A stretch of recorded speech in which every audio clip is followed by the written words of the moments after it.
hereby call this Maize City Council meeting to order and ask for roll call. Councilmember Kevin Reed. Present.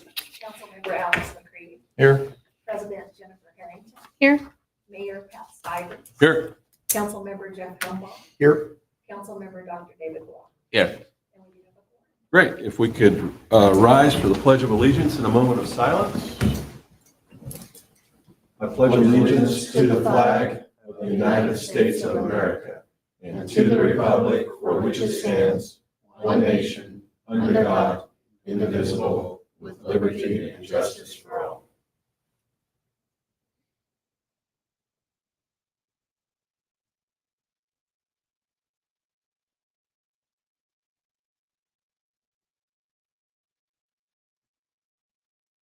May be seated.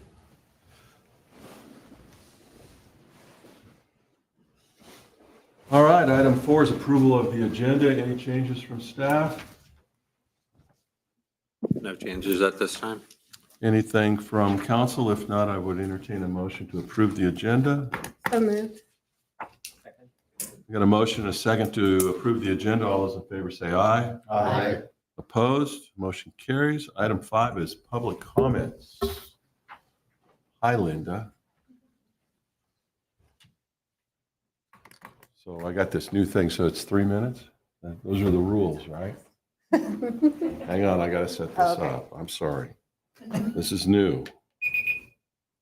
1, 2, 3. This is a, huh? I would love to give her some discretion, so I'm not going to use this. Look at that already. Love it. All right.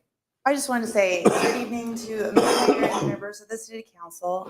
My name is Linda Seiler, and I am a member of the HOA board for Hunters Glen at Carriage Crossing. And I'm coming to you tonight to ask for some assistance for our HOA in our community. Our community began around 2006, and the HOA board was established around 2021. And while our subdivision is an older subdivision, we are lacking amenities that the community can use. I began attending the HOA board meetings when it was first established in 2021, and I listened to my fellow homeowners question why there isn't like a park or a gathering space for neighbors to use that our HOA dues are supporting. So in January, I decided to join the HOA board in the hopes to maybe get a park or a gathering space established for the community. At this time, the lots availability are pretty slim for that neighborhood, but we are trying to purchase lots 75 and 76 on block 5, and I circled them on the map that's in your packet. The homeowners are supportive of purchasing these lots, but they do have some major concerns regarding the 2024 A specials that are going into effect this fall, and our ability as an HOA to have the funds available to build a park and to pay for those specials without raising our HOA dues significantly. So these specials cover services that, various services. Some of them include sewer and water that as a park or gathering space we would not be utilizing. So I'm requesting that the City of Maize assist our HOA in creating a park and commons area by waiving these new specials. You can see in the packet provided some of the difficulties we face as an HOA. One of the biggest hurdles are these specials. But we are not just asking for a monetary assistance that will only benefit our community. We feel that there are benefits to the City of Maize as a whole as well.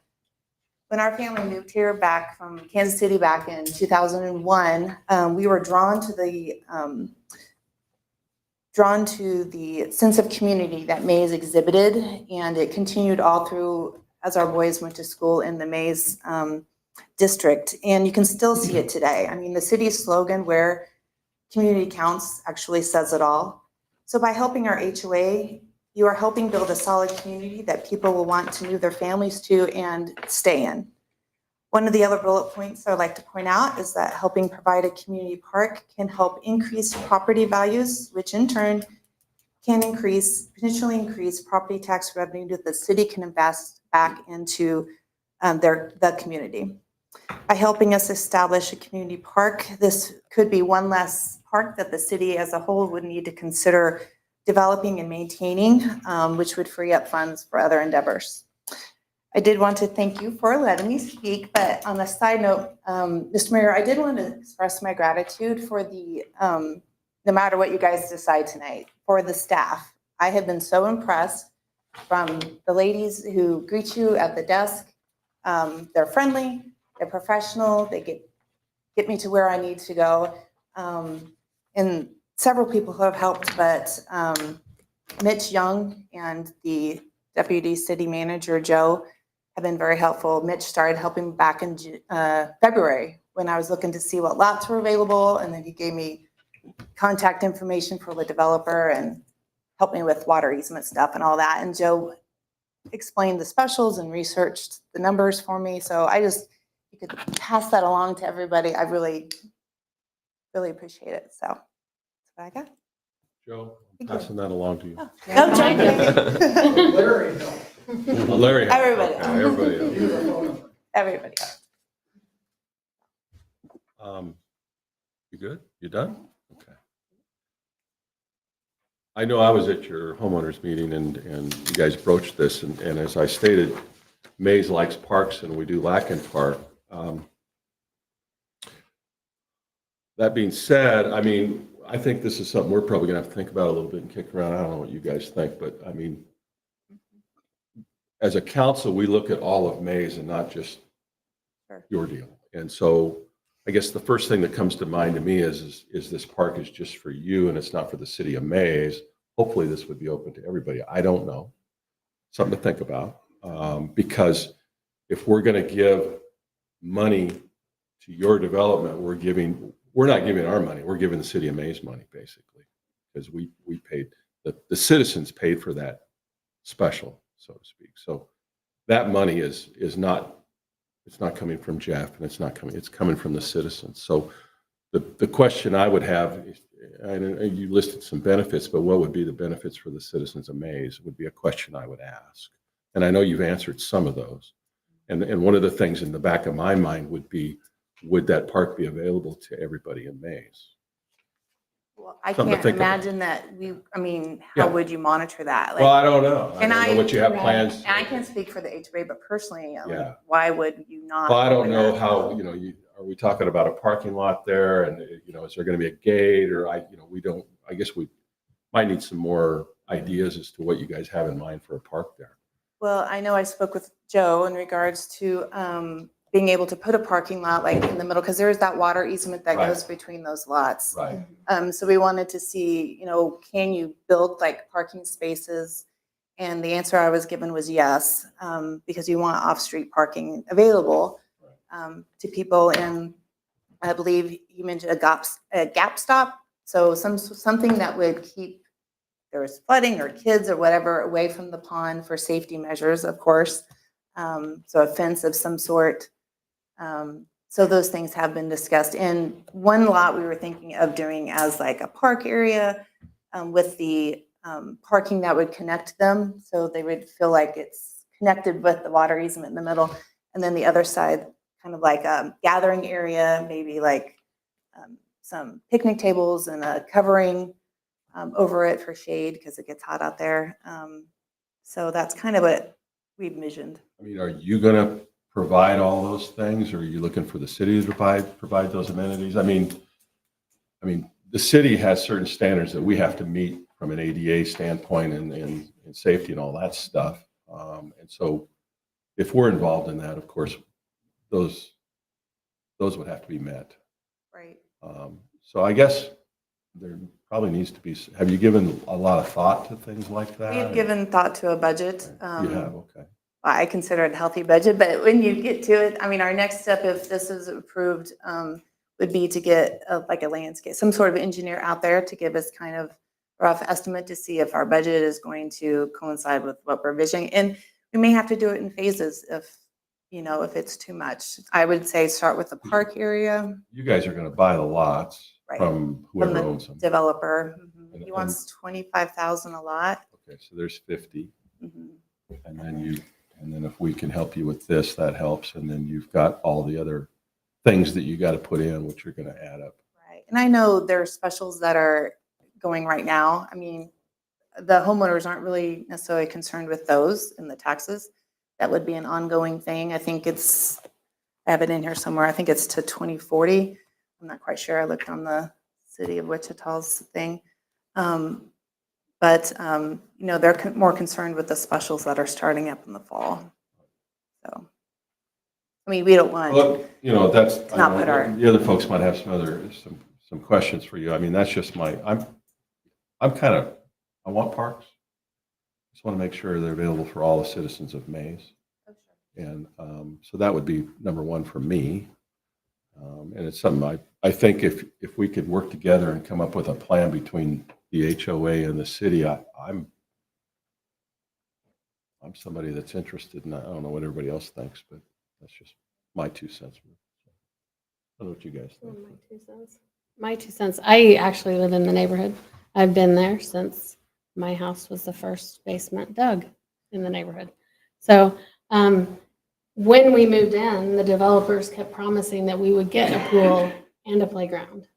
Ooh. So, yeah. Yeah. And Yeah. so it makes me very Cool. upset that now they want to charge that much for the lots right, when they because promised us they would give up 2 lots for us to have for that from the beginning. But I think the development's changed hands over yes. time.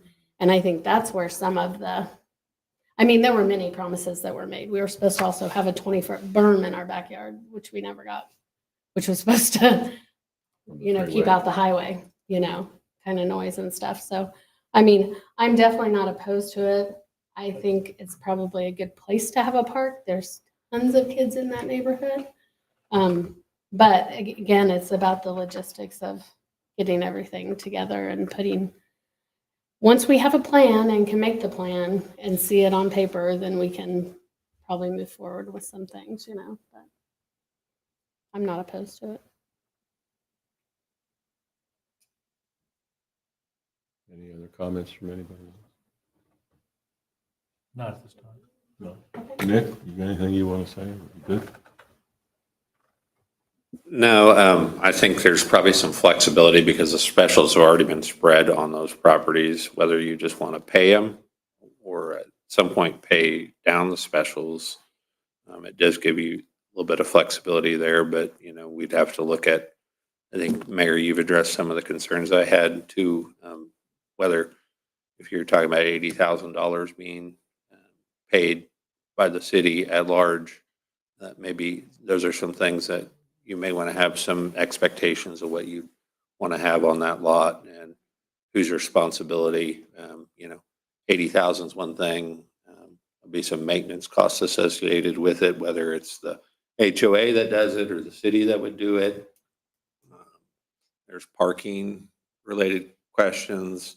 There's, I think you brought up standards.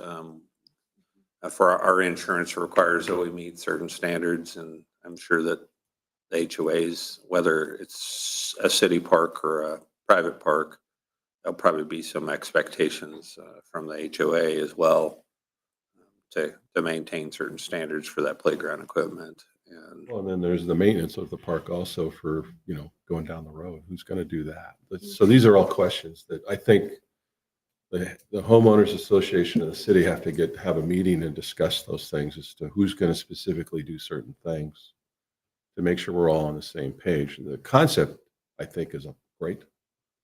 And so I think we should look further into it, but I don't think we're going to vote on it tonight. I understand. Yeah. But we like your idea. At least I do, and Jennifer does. So. Has there been any conversation with the Park and Tree Board? Do you know? No, I was going to say that might not be a bad suggestion is to, ask them to consider it. They meet next Tuesday, I think. I don't know what it would take to add that to the agenda for them to bat that idea around what they would have, or, they may have recommendations on what they would want specifically if it was to become a public park. Yeah. Or whether the acceptability of that being a public park or whether private park makes sense, those are all things that you could turn over and ask them to review, whether they do it this month or they do it next month. Those lots have been there for a while, so they're not going anywhere. So. Yeah, no, I don't think the those two lots are, I don't think you can put a house on them from what I've seen, so. no. I don't think so. And I know there was an issue of utility easement that ran not across the street or with the street perpendicular, but I'm sorry, perpendicular on the lots. And I did call on those, and the utility company said those are not live utilities. Okay.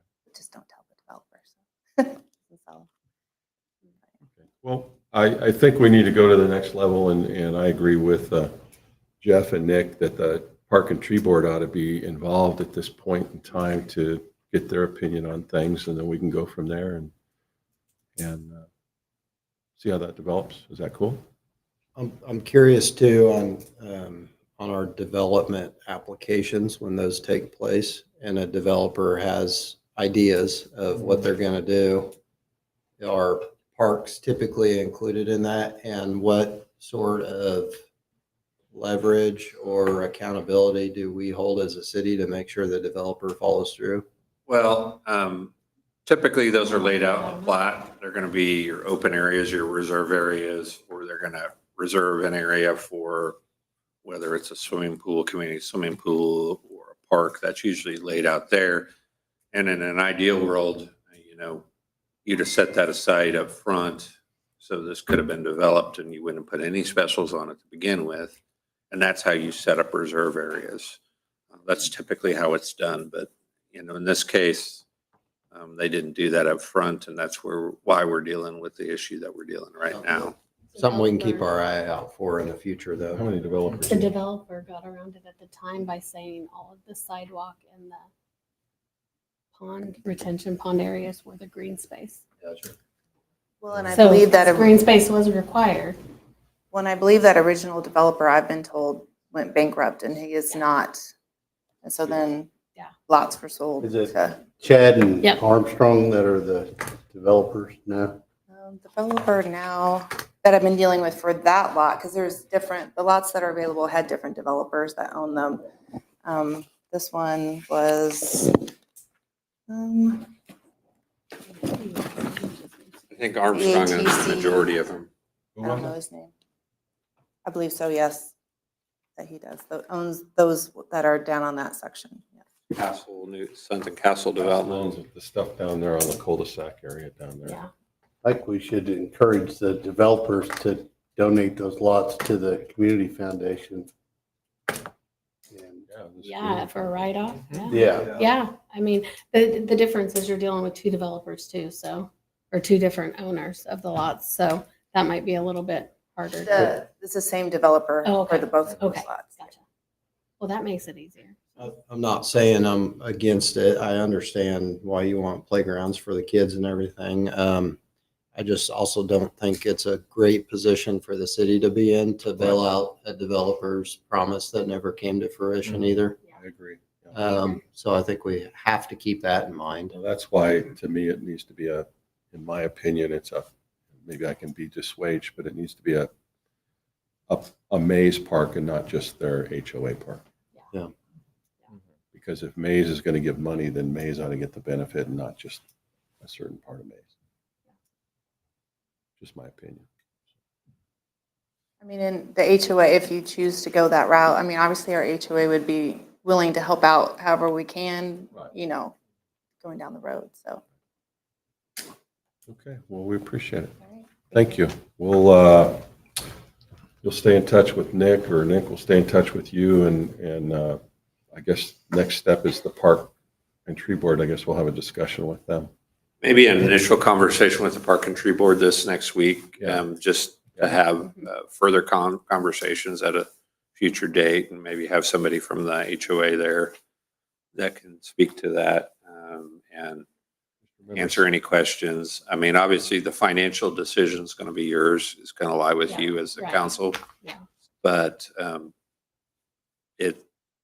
that'll be maybe if you could get some direction, whether it's appropriate, the Park and Tree Board feels it's appropriate. And if we can put some figures together on if it was to become a public park and there's some maintenance, what do we estimate some of those costs to be? What's going to be the impact on our operating budget? How do we pay that back? how would we pay the specials back? But we can certainly talk to the property owner there and see whether there'd be openness to give to the community foundation and see whether we could limit some of that possibly. So I'm not necessarily opposed to reaching out to them to see whether there's any willingness to do that as an option too. Worth a phone call. It's worth a try. Do we have any feel for if this had gone through the appropriate way of being submitted, how many lots would those specials have been spread to originally? If those were marked as reserves for a park? Do we know the answer to Just that? two less, I don't know what that number is. I don't know how many The, lots there are. the reality of it is there's, I think, two different sets of specials. And they spread some of them over a bigger area and some of them over a smaller area. So Because it- she's right, the last of the specials hit, I think this year. This fall. This fall, they start paying on them. So that should be all the specials, I believe, on there. But so some people will be a little bit surprised because their specials will go up. That were already assessed, some of them. That development's been a problem since forever. Day one. Since, yeah. Right, Larry? All right. Well, thank you. And we'll be in touch and you be in touch with us. And just remember, cities move slow. Thank you. All right, item 6 is consent agenda. Huh? I'm sorry, did you guys want to talk about anything? Yeah, come on up. Well, I'll write your name down for you. My name is Chris Allen. I appreciate y'all's time. Thank you, Mayor and Council. First, I'd like to say thank you to the police department for coming out the other day. We had a lot of break-ins in Emerald Springs. I live at 4835 North Emerald Court, and we got hit our whole street, and they came out like directly as soon as we came out here. So thank you for that. My question was, did you get my email? That's really all I came up with. Is if you got my email. Not that I remember. 2 weeks When did you ago. send? 2 weeks ago? Yeah. I mean, it's not a big deal. Most of the questions have been answered. Oh, So I just want to make sure I sent it to the right place and I didn't like irritate you. hang on. And you just- So what were the break-ins? Garage? They were just cars Garage cars. out on the street. People that, They broke the windows or they were? no, they just tried to get in and everybody that had, not everybody locks their car doors. And they got to our car and our alarm went off and they flip-flopped on out of there. So They went down our They were street. just walking They went around. down our street several nights ago as well. So Would there's it be from you? 0896. just open 0896 unlocked Chris doors. Allen. Did we caught anybody? Should have been on the 22nd. We haven't caught anybody yet. We've identified. I was out of town for 2 straight okay. weeks. So. Several. We're working with Wichita who recovered it. We've tracked it down on Flock. East Side recovered the stolen vehicle and recovered some of the property. We're working with them to try and get some of that recovered property back to people. I don't have anything from you. Is it Peace Diver? Is it Maize.gov? No, No. no. I mean, I don't remember off the top of my head. I'll come up here tomorrow and get a card and do it again. Yeah, I got Because it. I've answered most of them Well, we'll anyway. get it taken care of. But I looked at the 22nd. I don't have it. Okay, that's fine. It's my fault. I just No, wanted to know if you got it. or necessarily. not. So, What was the question? like we have a huge drainage problem in Emerald Court. And we also have crummy developers that bailed on us and went bankrupt and a lot of things. So we were promised the sun and the moon. We only got like the dirt. So we're dealing with the drainage issue, but our biggest issue for me was a light on our street because we got a lot of little kids that go to the bus stop in the morning. And I think we're taking care of that. The HOA is going to fork that over and pay for that. I've been trying to get that for like 6 or 7 years and finally irritated them enough that they're going to do it. So We discussed, Nick and I discussed that earlier today as well. So All your questions, I divert to those guys. yeah, so I mean, my questions have basically been answered except for the drainage, and I don't know how to go about helping my community to get that fixed. And I don't really deal with it. I come in, take a left, and it's straightforward. So, you know, We can definitely Is get it them to street look into it. drainage? it comes from the creek over by Volroth or whatever it Yeah, we is. know. Yeah, that one. So it Yeah. comes seeping in, and it's a car wash. It's up the back of the neighborhood, or is As it? soon as you cross like the first cul-de-sac group, Uh-huh. it's straight through there, and then it stops. Mm, There were some things in the work with the developers at one point, but I don't want to misspeak on any of that. So they were talking like they might donate a big section of that They didn't do anything. land. really. No, not Sorry. the current developers that are there, but the ones who own the land behind. They were talking like at one point, we might look at putting a park over there and making like a green space of some kind. And in the midst of that, we talked about fixing this problem and trying to see about what it would look like if we could get dirt from ground that's there and move it from one part to another. But I don't know where that's fallen to at this point. Do you know? I can address, Okay. because there is a section that the city will take possession of at some point, but I think it's a number of years into the future, and it's part of the next phase. They need borrow dirt for that. And at some point, when they start doing some of the last phases, they're gonna excavate an area that will be a pond that will push some of that back. Now, I can't speak to whether it's going to fix this specific problem. Right, exactly. That I don't know right off the top of my head, but I know they were talking about some sort of a pond there that at some point would become a public little fishing pond or recreational area. But it's the agreement states that we don't take possession of it at least the city doesn't take possession of it for, I think it's like 15 years after they excavated, or it's down the road. It's not something that's going to be a fix tomorrow. But we did talk. I did talk with Nick Festering, the Public Works Director, and we did discuss some of the issues. And we think some of it has to do with some vegetation in that area that needs to be maintained to get some of that water to flow. Now, the water that's backflowing that way, we've had a ton of drainage issues this year with all the rain we got. I can't necessarily say that that'll fix backflow that's coming from that area back there. So it's probably a much bigger picture item to discuss that. But we've been in some discussions about how we can at least make sure that those new areas of the coves are draining out where they need to be draining. Yeah, no excuses, but we've had a bad year for rain this year, as I'm sure you're aware of. In fact, we've had a lot of houses that have actually flooded. Yeah. And so hopefully you weren't one of those. No, I mean, I've been here since 16, 17, and this is like the second worst year. Yeah. So a lot of this has come to light, so I assume we know about it. If we didn't, we sure know about it now. Not sure what the fix is at this point, but We're going to be bringing you some ideas on how we fix some of the drainage tomorrow might issues. help a lot, we hope. So, We're working on some concepts. okay, good. Thank you. There's multiple areas we need to address. I'm sorry I didn't get your email. No, it's evidently it's somewhere.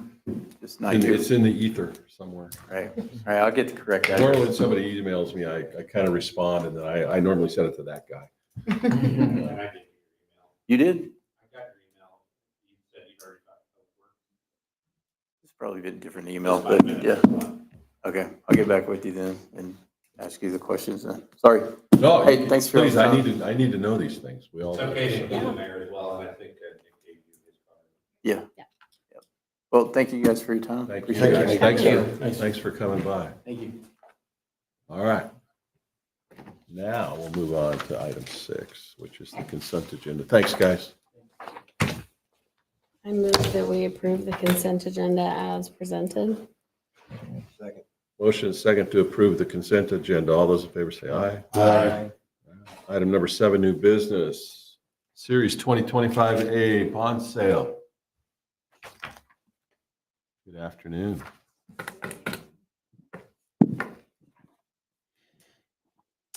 On June 16th, the governing body authorized a bond sale, and today we received bids.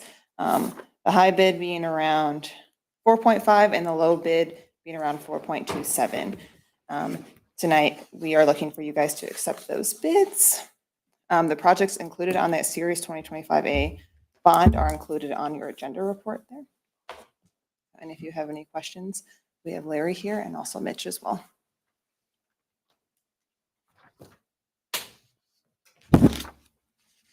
And that low bid did come in from Robert W. Beard Company.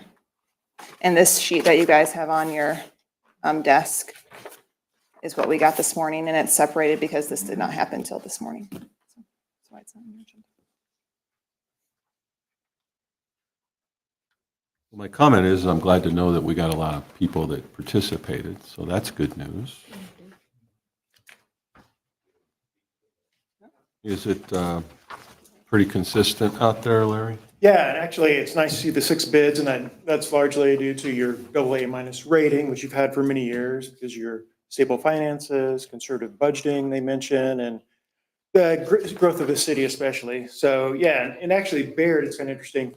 They often will get a syndicate together. A lot of your local regional bidders, which you often will see, if they realize this is going to be a good bid, lots of folks are jumping in, they might go into a syndicate, which is what they did here in Baird. So there's a lot of bidders standing behind Baird as well, in addition to the other 5 bidders.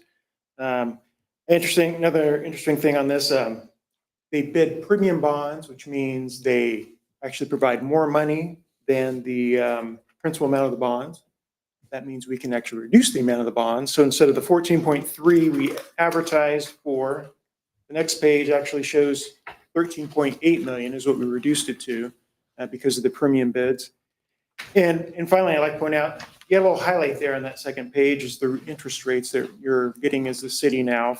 Short term, about 2.5%, up to about 4.58% on the 20-year end. Rates, especially short term, may start coming down as the Fed, I think, is everybody's kind of in agreement with the job report last Friday. They're going to maybe start trending the short-term rates down a little bit. So, but anyway, happy to answer any questions on that. Again, a chunk of this is special assessed, so we'll levy those here in the near future, and some of this is at large.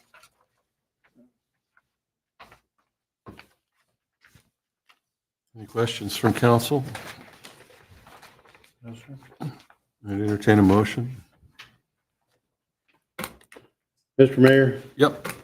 I move we accept the low bid from Robert W. Baird and Company in the amount of $8,085,667.06 and approve the ordinance authorizing.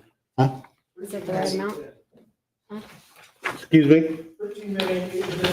Oh, sorry. On page 2. I'll start over.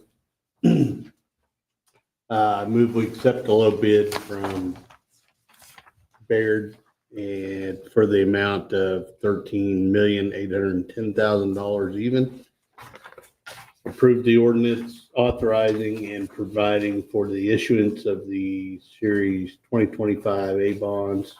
And 3, approve resolution prescribing the form and details of the bond. I'll second. I have a motion and a second to accept the low bid from Robert W. Beard Company in an amount of $13,810,000 and approve the ordinance authorizing providing for the issuance of Series 2025A bonds and approve resolution prescribing the form and details of the bonds. All those in favor say aye. Aye. Opposed, motion carries. Item B is the comprehensive plan.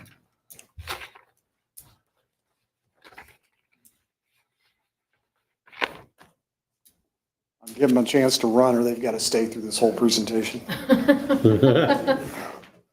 So many of you have heard this spiel before, but I'm back tonight to talk again about the comprehensive plan. Thank you.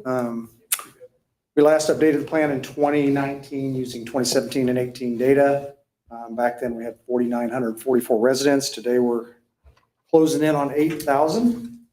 We had significantly fewer neighborhood developments back when we did the last comprehensive plan. We definitely had fewer school facilities in our community. This growth has led to new challenges, significant progress on the 2019 comprehensive plan, and a need to review this important policy document for our future growth. In December 2024, the council had a workshop that was primarily focused on strategic planning.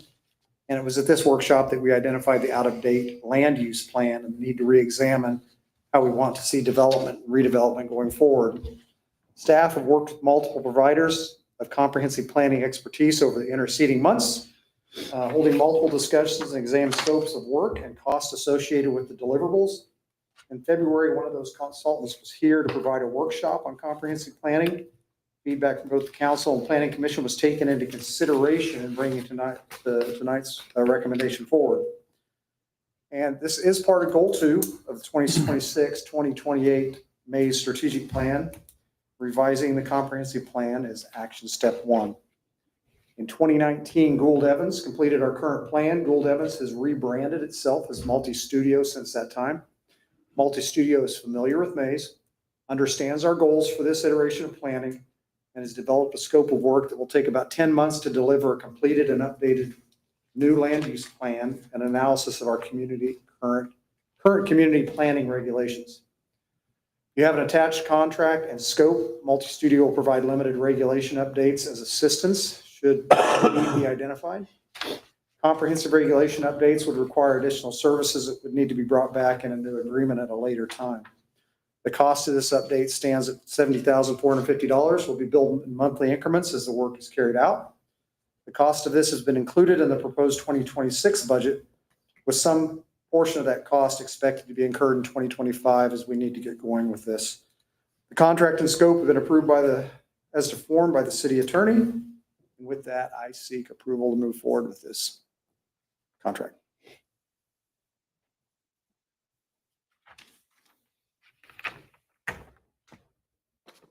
Questions? We've kind of debated this ad nauseum. I don't know.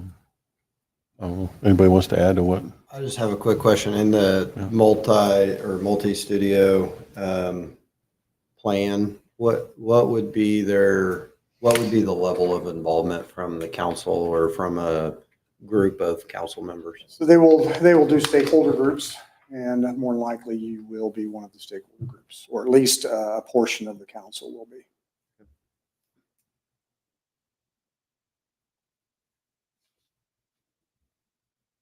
It's off a little bit off the current subject matter, but are we going to wait until this is completed before we take any action on any of these things? Because it seems like we have some things that need immediate action. I think that one of the things that we all see is urgent. Multi-Studio sees it this way. Verdunity saw it this way.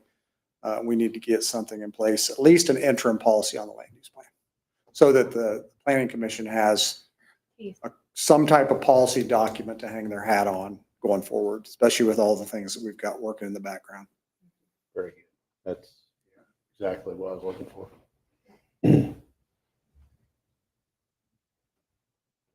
Mr. Mayor, I'd make a motion to approve the contract with Multi-Studio to complete a new comprehensive plan and authorize you to sign. I'll second. I have a motion and a second to approve the contract with Multi-Studio to complete a new comprehensive plan and authorize the mayor to sign. All those in favor say aye. Aye. Opposed, motion carries. Item C is amphitheater shade building construction services. Mayor and council, tonight I come forward as a follow-up to the 2 June 2025 Gravity Works presentation on the shade structure design alternatives that were presented at that time. If need be, we can bring those back up. Tristan's on standby back there with the slides.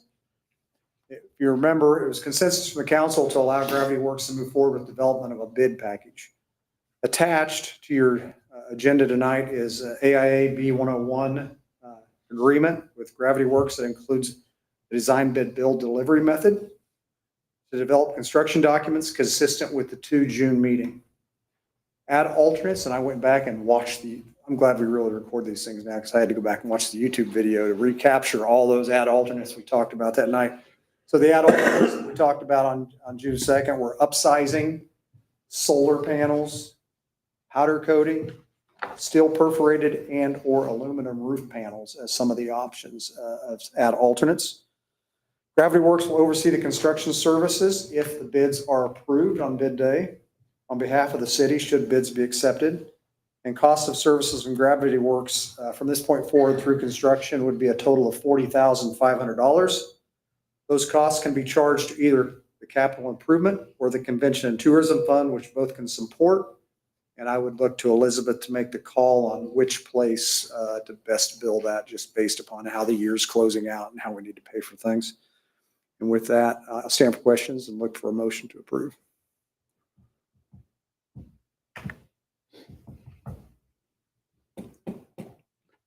When could they start?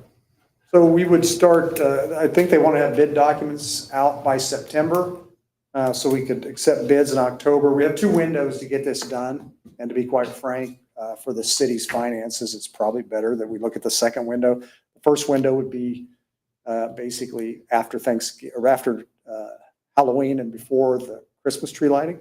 This won't be a very slow project. It'll go pretty fast.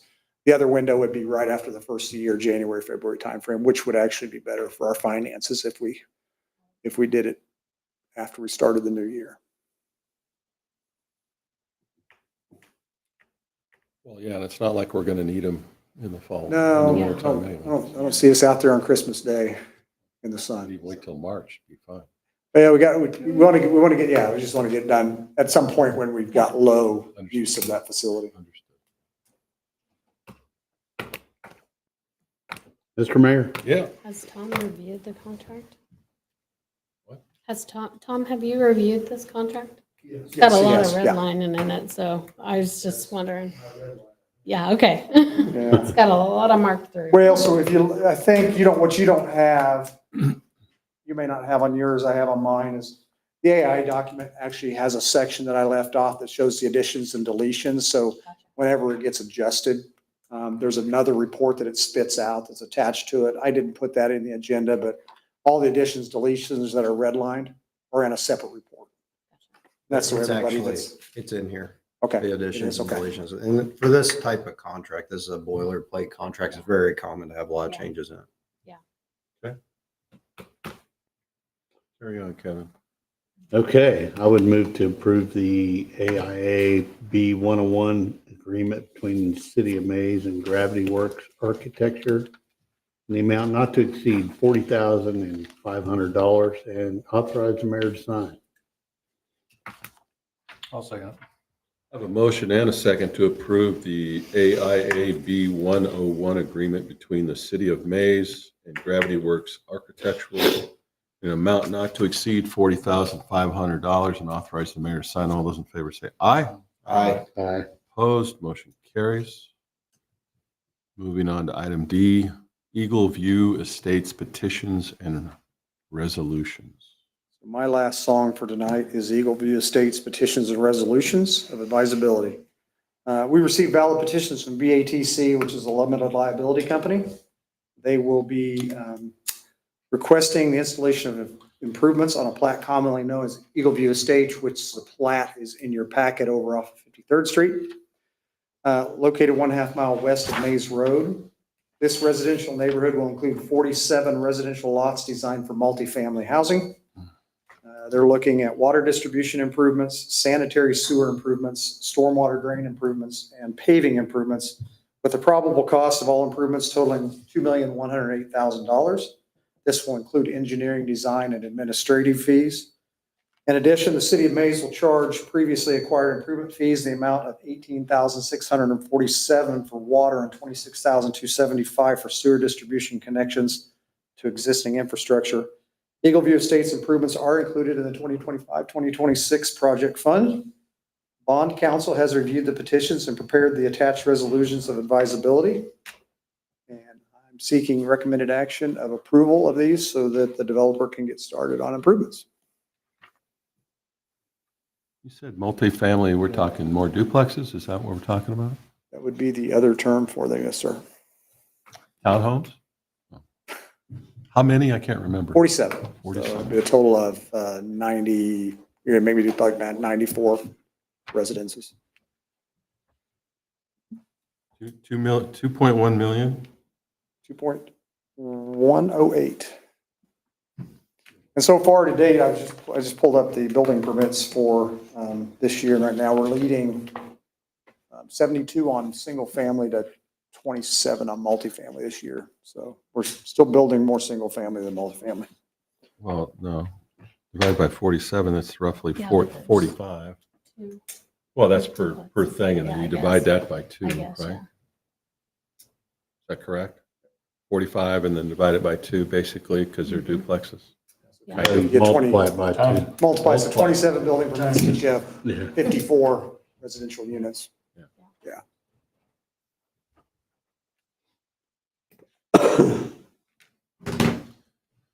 Okay. So is this butt up against our property that we got? Yes, it's adjacent. It is adjacent to it, to Just the north. It's where those red, what do they call those? Garage condos are going up. It's part of that same development. Right, but it literally butts up right out next to us. Correct. And the developer has acquired the property to the west of that. To the road. Goes Back to the field.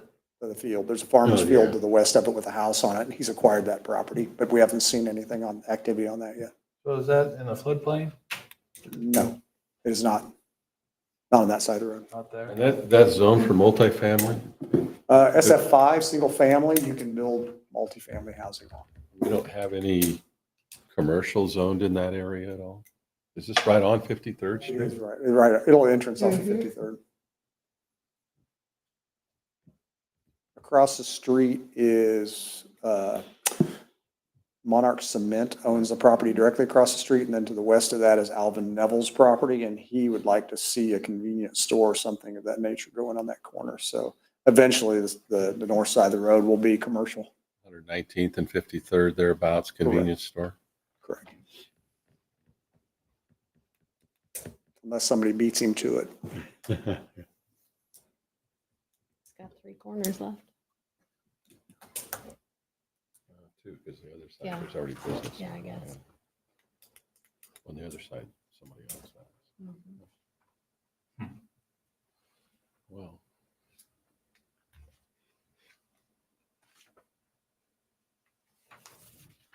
Anyone?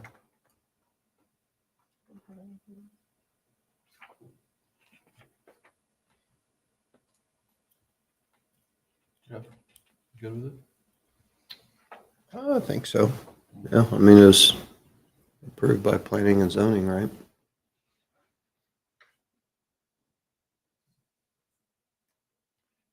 I'd rather see commercial there, but it's too late for that.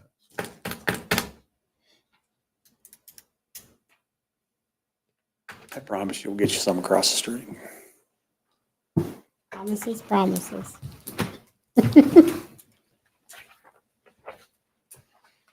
Then they'll move because they don't want to be across the street from whatever is going in. Anybody want to make a motion, or is it just going to sit there? I will make a motion to accept the petitions for Eagle View Estates, water, sanitary, sewer, storm drainage, and paving improvements in the amount of $2,108,000, and adopt the resolutions of advisability for Eagle View Estates, water, sanitary, sewer, stormwater, drain, and paving improvements, and authorize the mayor to sign.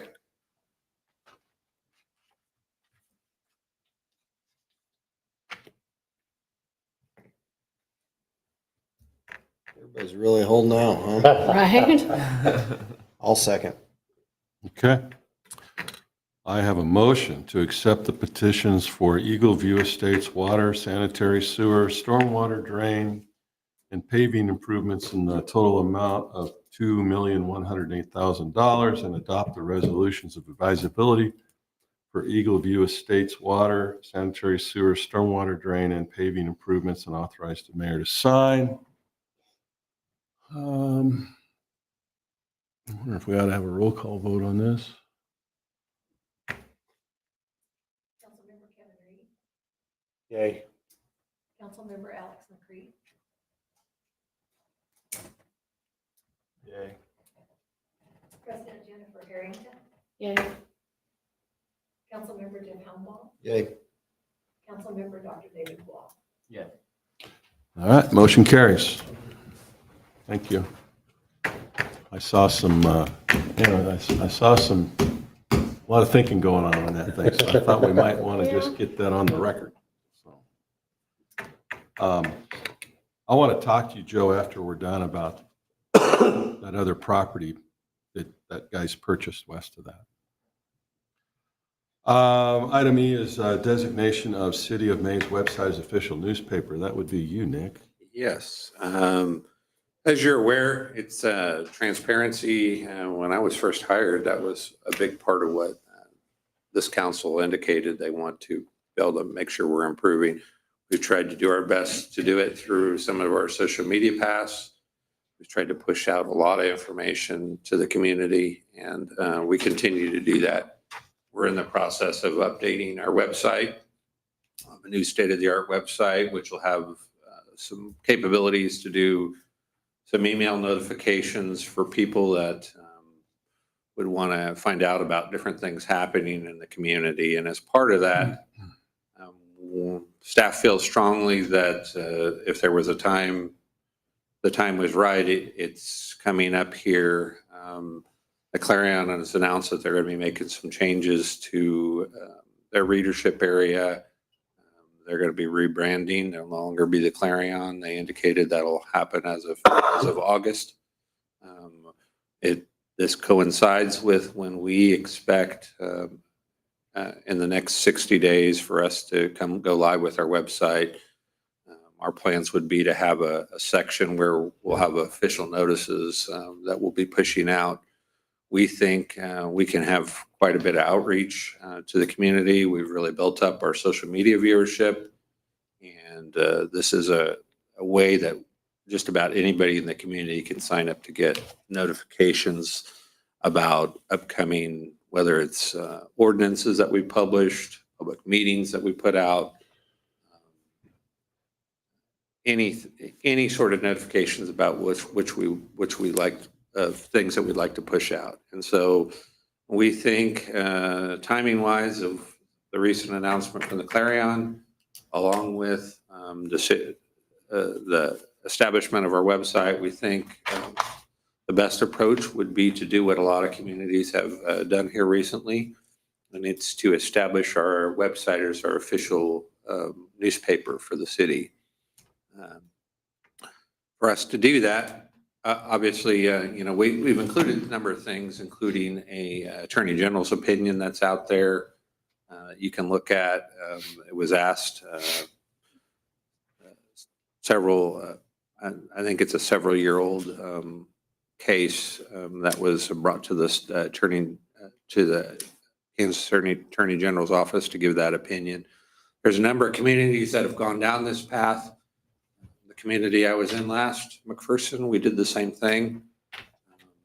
To be able to do this, you have to go through a formal process, which is to do a charter ordinance. Our recommendation, the draft charter ordinance has been put together by the city attorney.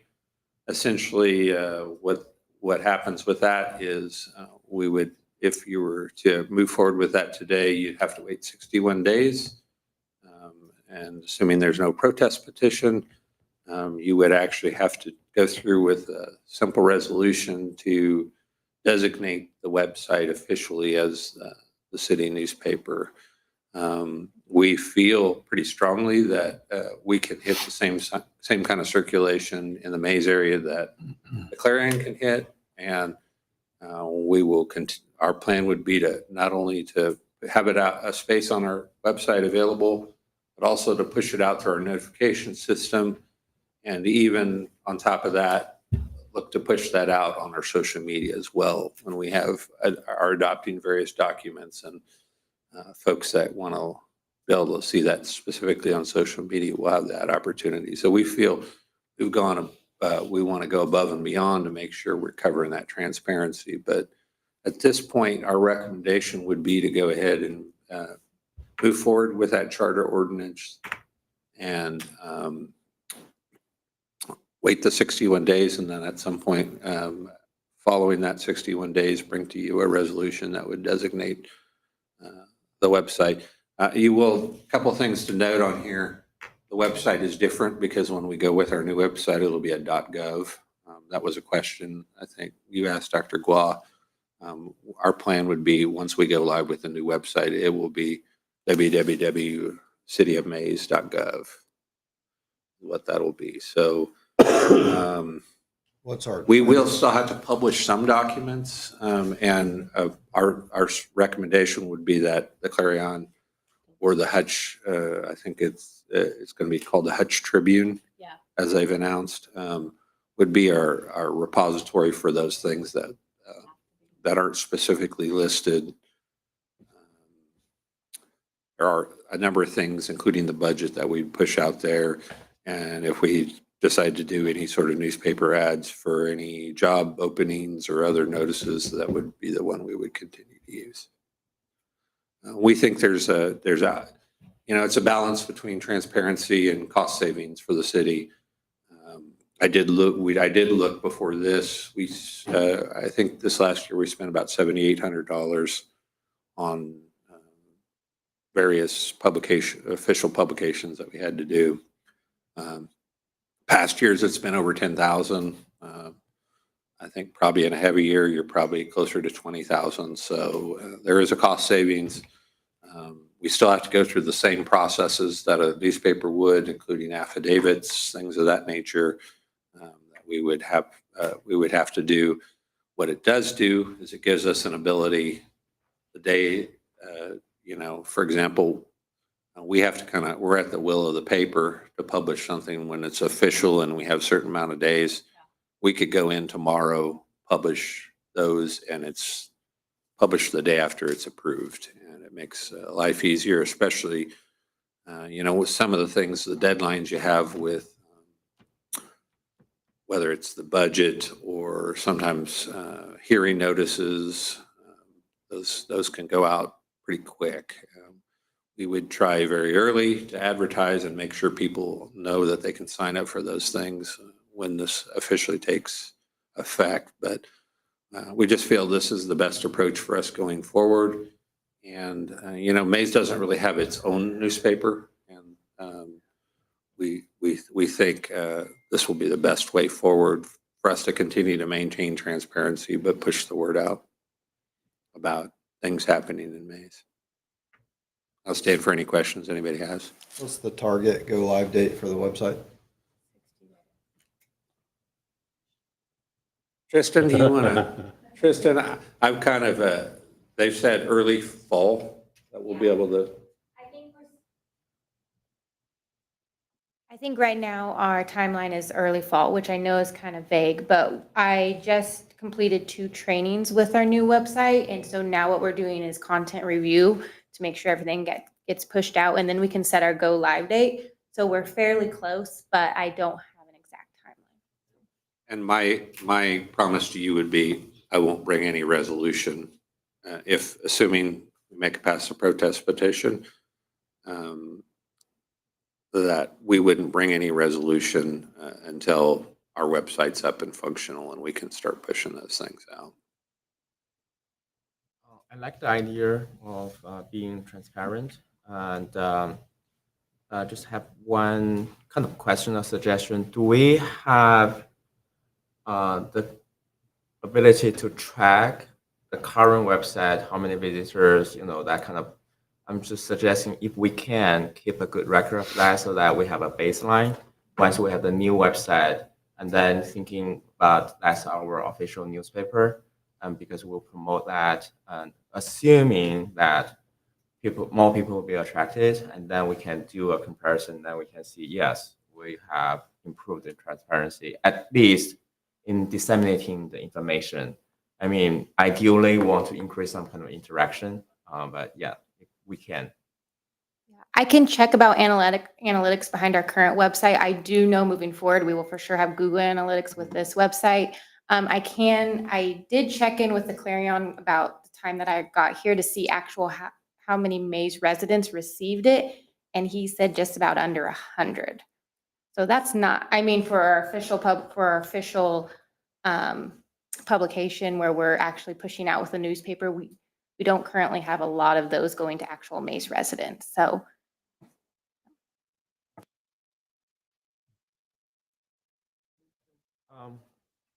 Okay. Mr. Mayor, I would like to make a motion to approve a charter ordinance exempting the city of Maize from the provisions of KSA 12-1651 and allowing the governing body to designate the city website as official city newspaper by resolution. I do have a motion and a second to approve a charter ordinance exempting City of Maize from the provisions of KSA 12-1651 and allowing the governing body to designate the city website as the official city newspaper by resolution. All those in favor say aye. Aye.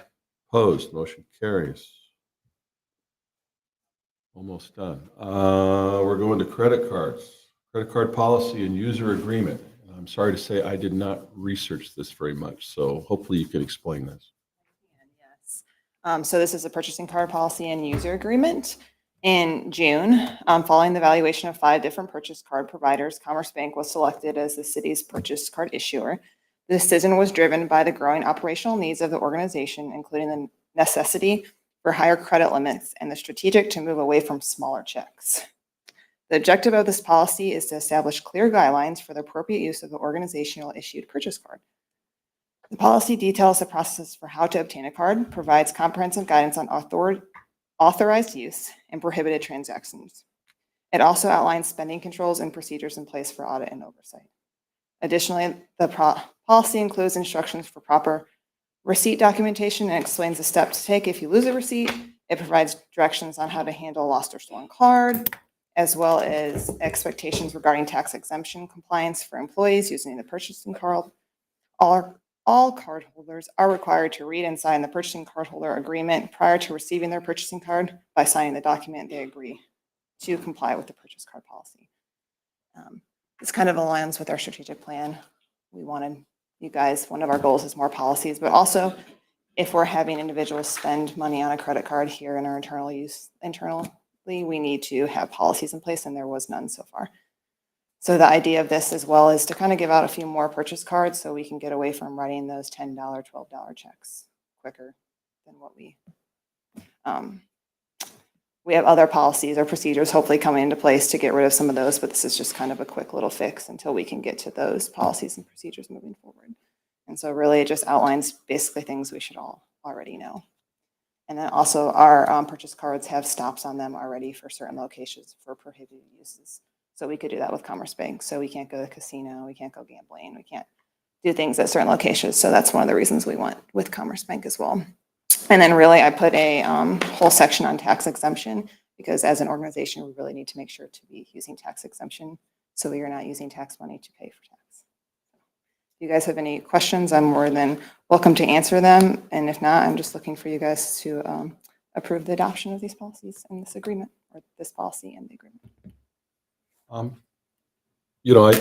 signed some checks today, and I did notice there's one for AutoZone for $5.97, would probably cost us $25 to write the check. So I'm all for that.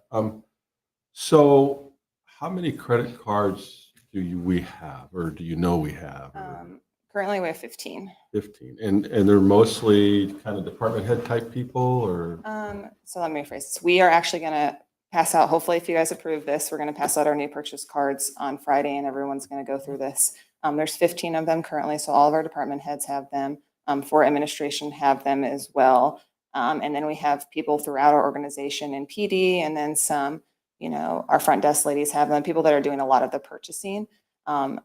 While we only have 15, I'm open to have more, just depending on how things flow and how things go. How you obtain a card is your department head basically needs to come to me and just talk to me about it. There's not strict regulations on who can have one. It's basically department heads have to come with me and have to mutually decide, and then we decide on a credit limit moving forward and how that can be. As far as approval is concerned right now, if somebody uses a credit card, when the bill comes in, the department head has to approve that that purchase was sound. Is that how that normally works right now? Yeah, so it goes through a level of things. It goes through the department head, and then also it goes through Darla. Darla sees it, and if Darla has any questions, and then it also comes to me. So it goes through 3 different levels, and so making sure that we have the correct documentation is a huge thing as well.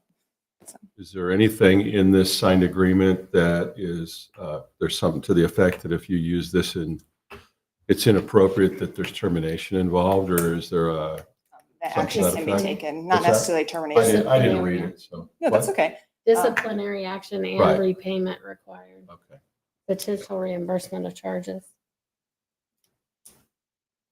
So does each police car And like have a immediate card? Revocation of Yeah, card. We have gas cards, but we don't have credit cards. Gas cards. Gas cards only. Gas only, yeah. Fuel cards, basically. And PD is one of the departments. I have talked to Chief about possibly getting the sergeant's credit cards as well, because for being a large department, they only have a few credit cards. But it's sometimes, with the department moving throughout the city, sometimes a little bit harder to get that documentation we need to in here. And if you guys recall the AP automation we kind of talked about maybe a month and a half ago, that would really simplify some of this stuff as well, because they'd be able to take a picture on their phone of the receipt and kind of upload it as they need to be. They don't need to be here in the building to do that. And so right now, what we do, we kind of have to give our receipts to Darla. And so just kind of getting these processes into place, it takes a little bit of time, but we're working towards them and we're getting there. But we really need to get new credit cards, and this came along with that just for spending limits. We had a very small one on our previous ones. So. The action tonight, though, is not about the card. It's about the policy, right? You're not asking about the card. Any limits don't exceed what has to come in front of council to be able to be spent, right? Does not. Nope. The only person that has, Nick has the largest limit, and that's about $25,000, and that is on his credit card. And previously, our total credit card limit, actually, it was only $20,000. So it was really another reason why we needed to move away from the institution we were at. I think the policy is great, and we definitely need to have something like that in place. I would just maybe encourage us to look for an option in the future that includes an expenditure reporting component with it. I don't know if the card that you're looking at does. Yeah, so actually, it has a website just for our uses, and we can pull an Excel file out of there, a PDF file to kind of upload into our Tyler Technologies. And that's part of the reason I actually went with Commerce Bank, is because when we move forward with this AP automation, they will all join together, and it'll be a lot quicker, and the process will be a lot better. You're already a step ahead. Great. Yeah, you're good. And then my other comment, and it has really, it's an offshoot of this, is after you're done with this, I want you to look and review our purchasing policy as a whole, because using a verbal nick as a purchase order is not the way we do things today, I hope. So Yeah. we need to eliminate those things. That's definitely on my list of things to do. Great, thank you. Yeah, of course. So I'm done. Mr. Mayor, I would move to approve the adoption of the City of Maize purchase card policy and purchasing card holder user agreement. I'll second. I have a motion and a second to approve the adoption of the City of Maize purchase card policy and purchasing card holder user agreement. All those in favor say aye. Aye. Opposed, motion carries. Last item is Public Works software demo.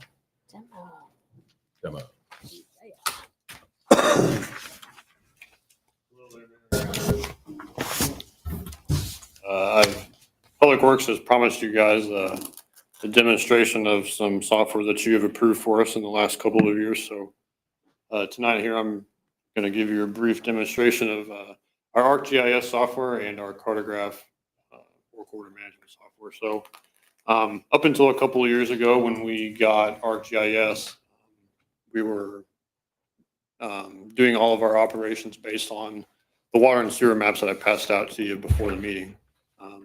So if you can imagine in a hectic situation when you've got a water main break and you're looking through those maps, a map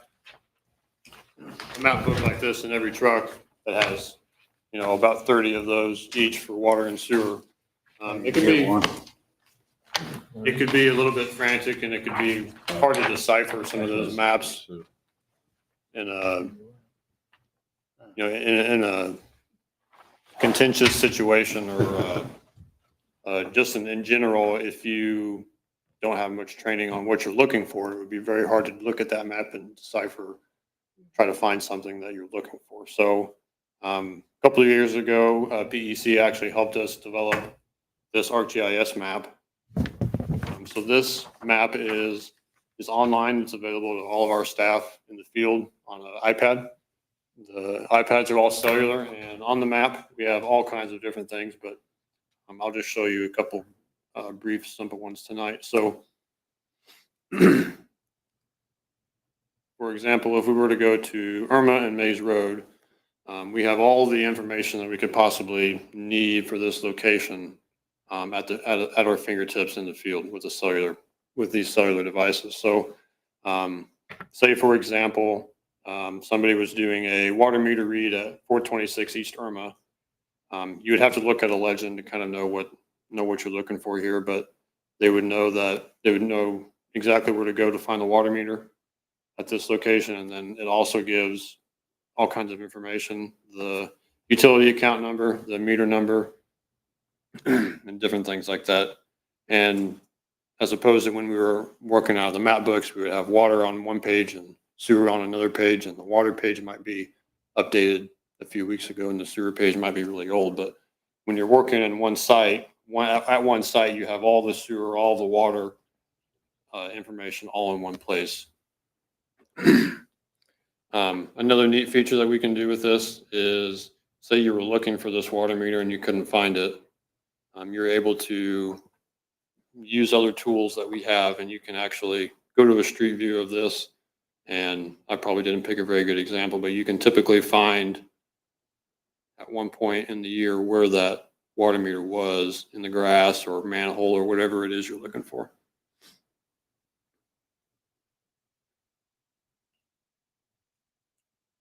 And so with that, there's a lot of other information, such as if you click on the water main, it'll tell you the type of pipe, the size, maybe when it was put in. So we really have an endless amount of information at our fingertips. One other cool feature that was helpful in the last couple of weeks, I'm sure you saw the water leak that we were dealing with at Quick Shop. So we actually were able to track down the site utility plan for Quick Shop. And one cool thing that you can do with this is Patrick, it's called our GIS guru. And so he can actually take if I can get it to load here, he can actually take a paper version of a site utility plan, as long as it's made out to scale, and he can overlay it over our map. And we can actually, now sometimes it doesn't actually pan out real world, but we can actually track where the water service That's pretty very amazing. likely ended up on the other side of the street. And I'm not going to try to take up huge amounts of time tonight, but there's a couple of other things I wanted to show you. Nick's kind of talked about this flooding areas of concerns map that we've developed based on the rain events that we've had. So Patrick created this web app, and with the software, you're able to identify specific areas. You can just draw any kind of shape that you want, and you can add information to it. For example, this area here, I'm not sure if I can make this bigger, but this area here was one area that was identified that a resident actually had water going into their basement daylight windows. And we were able to take pictures of her yard and actually upload it on here so that we can refer back to it later and not have to dig through our phones to try and find these old pictures. And this is a picture of the ditch, how full it was in that rain event in the beginning of June. This is our backyard.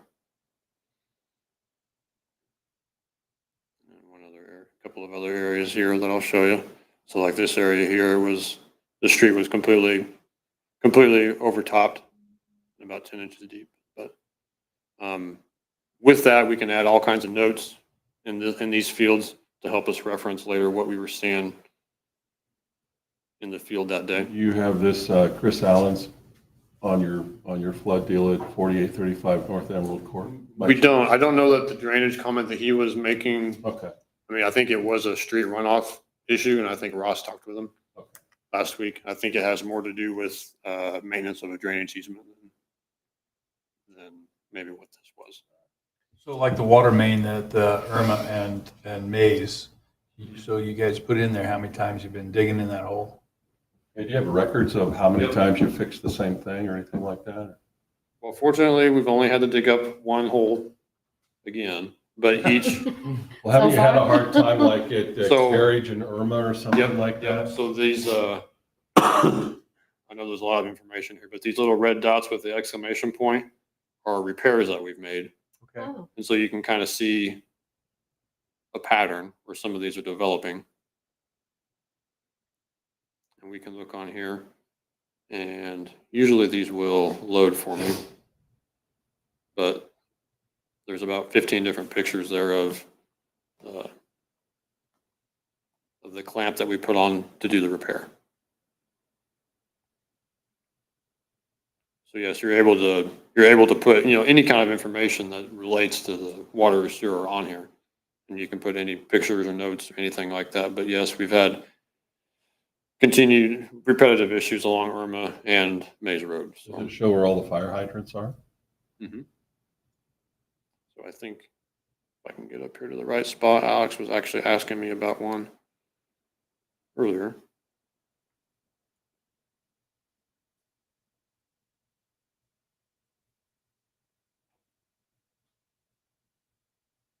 And there's a hydrant and a valve right here. You can see it's located, labeled hydrant. And so we could click on that. It's a 6-inch hydrant, and then any kind of maintenance that we put in there, we can add in there and always have it available. For all the repairs kind of marked there, you also record the cost to that? I should do a better job of recording the costs in here. I don't do that at the moment, no. But I am able to go back and look at costs in our billing software. I just haven't added it into this. That is one step we're working toward. Just haven't done that yet. So the iPads that the employees have out there, they can go in there and make notes on each different iPad, and then it comes up on all of them. Okay, good. That's nice. and upload pictures and everything. So they can take a picture with the tablet itself and upload it. Things like this drainage area is Yeah. great history for whoever, whether, 5 years, 10 years Yeah. from now, somebody else is in this position, they can kind of see those things. It'll also help us as we prioritize. Another good example is something we've utilized this for when we presented to you, the school district, and where students were, where students lived in neighborhoods. We're able to take that data and plug it into our maps and do that through our GIS. And you guys have already seen this, but this is the cemetery map that we have. We do have a public facing portion of this, but this is the city side. This is the side that we see. So we have all the information available, who owns it, who is interred, dates, all that relevant information. I don't have the sidewalk one on here, but I do envision with our new city website, being able to plug road projects in. So like for next year, once we have our plan established for 2026 street preservation, we can, on a map, we can put, for example, 45th Street between Maize and Tyler, in 2026, this will be a scrub seal, fox seal project, or, different sidewalk projects that we might be planning, or should we get a sales tax approved, this would be a great software to utilize. We could create a dashboard that shows dollars that we've taken in and where those dollars have gone, and show those projects on a map. Which is what we've promised. Which is, Yeah. Is that transparency thing that you promised? Yes. Nick, that's good stuff. How accurate is the map? Like how accurate are the Yeah, like is somebody saying, hey, I think this water meter's about right here, or it's So, there because a survey showed it there? So like these locations where you can see the little white dot there is a water meter. So these are ones that Patrick has actually taken a GPS device out and planted it on on the actual asset and identified that as the GPS point. So like this one here that I'm hovering over where the water meter is on top of the house, obviously that's not the case. And so he hasn't done that one yet. So this can be, it's all about money. So it can be as accurate as you want it to be, down, literally down to the inch. And so with the software that we pay for, it's down to sub-meter. So it's accurate within 3 feet. And based on the size of all of our infrastructure, our smallest infrastructure is a valvelet that's probably 6 inches or so. It's within a few feet. You should be able to find that with a metal detector. But the equipment is sophisticated enough, it can get down to an inch. Nice. Cool. And then I'll jump over to our work order software real quick. This is the dashboard that I've customized for myself that comes up when I open the web program. So we've got a short month here. It's only the 4th, and we've done 23 locates this month. These are some of the tasks that I've assigned to myself to kind of keep an eye on that we've got on our list to do.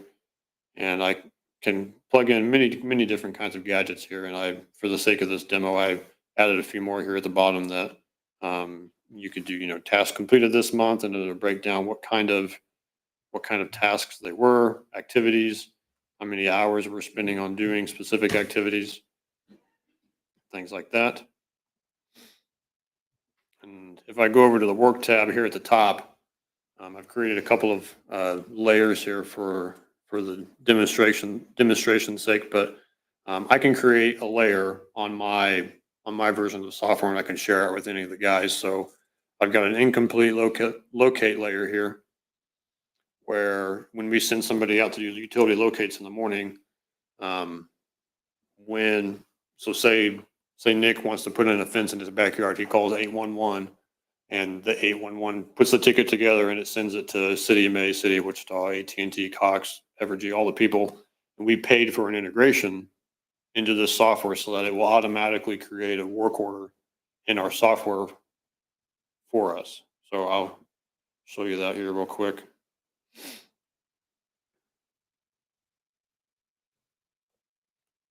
So the polygon is where the contractor is doing the digging. This isn't a great example because it's kind of hard to see, but you can literally, here's our water line, and then there's a property line here. Let's see if I can find a better example. But they can lay the polygon of where they're going to be digging over our infrastructure so that when our guys are out doing the utility locate, we know exactly where the contractor is going to be digging and what infrastructure is within that bound. And of course, I'm not going to be able to get it to work right while I'm standing up here. So like here, this is the polygon that the contractor has called into 811 where he's going to be performing his work, and has requested that these utilities in this area be located. So for simplicity's sake, our guy can go out there and see exactly what assets are in that area that need to be located. And so when he does his task, he clicks on the task, and it looks a little bit different on the iPad, but up here he's got all the information he needs. You can click on the link for the ticket, and it'll take it right to the 811 website. If he needs to cross-reference anything else, you can see the contact for the contractor, phone numbers, and then he can go here and enter his resources. This is where he would put in his self for labor, the equipment he used, including like his truck and the utility locator. And then once he's done all that, he would hit save and complete task, and it would generate a cost up here based on the time that he took to perform that task. So I'll show you a couple of ones that are in progress here. So here is our Zone 4 crack sealing task. The pink polygon is the area that we've indicated for this task to be done in. And this is zone 4 of our stream preservation plan.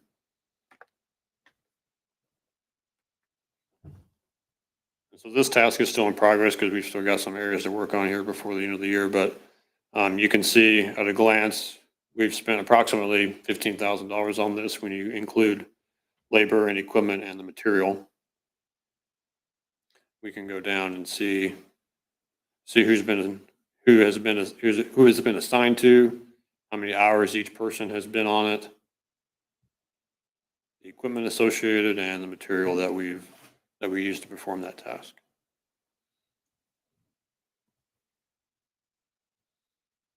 And I'll show you one more real quick.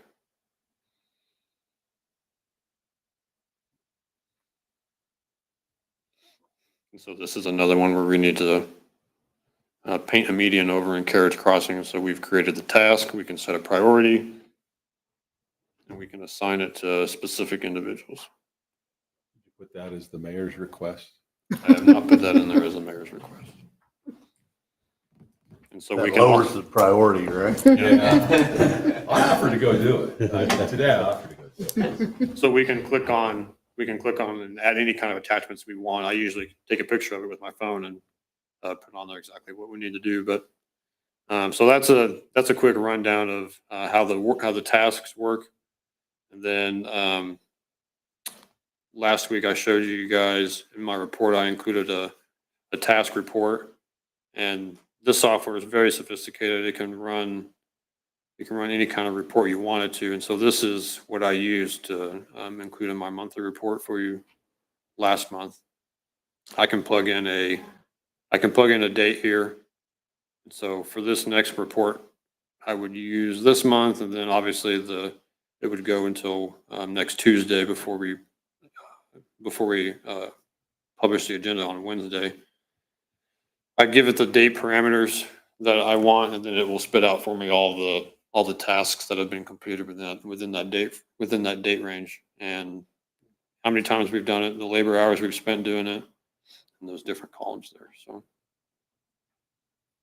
those are it in a nutshell. That's how we're using the software most right now. There's obviously a lot more things that we can do with it that we're not quite there yet, but it's been a great tool for us. So any questions from anybody?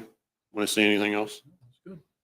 Yeah, it's a little unrelated, but I've always wondered about this. So let's say you call 811, you're doing something in the rear yard, Mm-hmm. but you guys have to come do a locate in the front yard. Is that always the case, or do they just not define it clear enough for you? Typically when the contractor calls it in as a CYA thing, even if they're only digging in the backyard, they're going to call in the whole lot just to say that they did. A lot of extra work for us. And 811 is actually working on addressing a lot of those kinds of issues, because what contractors also will do is they'll run out one project lots of times, and they call in an update every 2 weeks. And so every time they do that, we have to go out there and remark it regardless of whether they're done or not, because they could be done and they don't end their ticket, and it goes on and on and on and on. And we have to go mark it, because if somebody goes over there and hits something and we didn't mark it, then. Yeah. But on the other hand, they could have been done 4 days ago. Yep. Yeah. They will call you occasionally too and say, I know you marked this whole area, but did you really mean that whole area? I've gotten those calls before. Yeah. Nice. It's really a pretty powerful tool that makes our guys' lives a little bit easier out there. So Thank you, Nick. Especially lining them out on locates and stuff. I mean, that Yep. is amazing. thank you. Does that, in the future, does that eliminate the need to trace utilities and you'll just go out there with GPS and mark them? What do you mean by trace? Well, if you're running like a trace line on it to figure out where it's at with your, with your wand and your. Well, we still have to go out there and locate it with the wand, because what 811 requires is within 2 feet of that mark, they have to hand it. Yeah. So there always will be a need for us to go out there and hook up a locator and Just curious if GPS would replace the wand. um, That's all right. You no, know, no, it wouldn't, because we have to hook up to that. When we hook up that wire, the wire is physically taped to the water main or the sewer main. If we were using the GPS, we would just be relying on old data. That point was correct, so. Thank you. Thank you. All right. Anything else from staff? I think we're done. All we need is a motion for adjournment. So moved. Got a motion and a second to adjourn. All those in favor say aye. Aye. Opposed? We are adjourned. Thank you. Thanks for staying.